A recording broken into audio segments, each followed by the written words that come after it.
Am I the only one that didn't know drones could be this cool?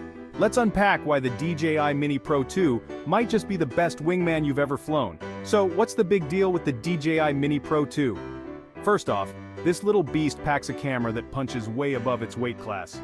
We're talking crisp 4K video that can make your backyard look like a cinematic masterpiece.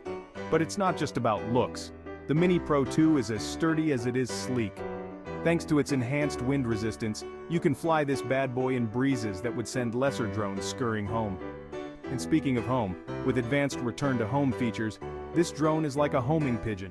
It finds its way back to you, even through obstacles. Now, no tech is perfect, right? The Mini Pro 2 might have a shorter battery life compared to some big brothers in the drone world.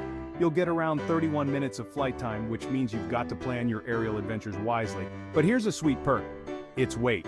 At under 250 grams, you can fly this drone without needing to register it in many countries.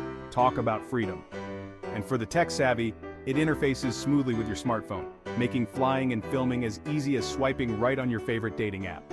So, is the DJI Mini Pro 2 worth your money? If you're looking for a high-flying, feature-packed drone that won't weigh you down, this could be your ticket to the skies.